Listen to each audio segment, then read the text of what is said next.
I find myself fascinated by people's fathers. And I'm thinking about that. Why would I think that?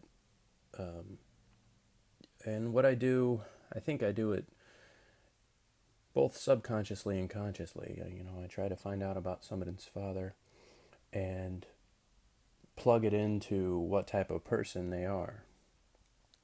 And then, albeit it may be rude, I sort of plug that into my life. What sort of father would I be, and how will that affect my own kids?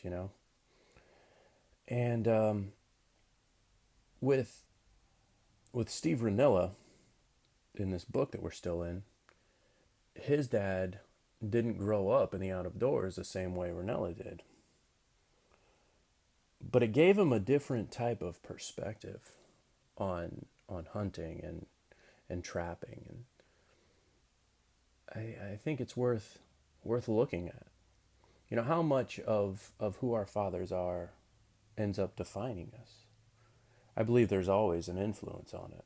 You know. In the case of Ranella's dad, he was effectively orphaned and then raised by his grandparents. That's Ranella's dad, not Ranella himself.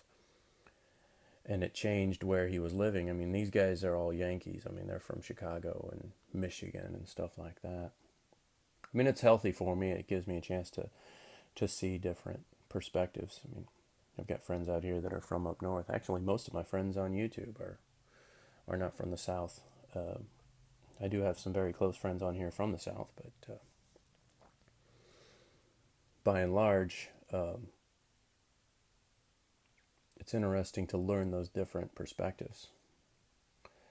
The cool thing about Ranella, I mean, this is sort of combined to his trappings and how his dad loaned his sons the money to buy their first traps, for their first trap line. I think that's an interesting point of view on parenting, and it's one that I myself subscribe to. Where you don't, while you would love to give your kids things, you don't do it. You have them purchase it, or you have them earn it.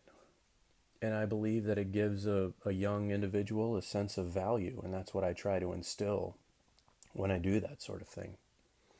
And I can only assume that that's what Ranella's father was doing there, because it seems to me, from what I've seen, that it ended up instilling the correct message on Steve. So here's the hope, and here's to those good fathers out there. I think you're appreciated.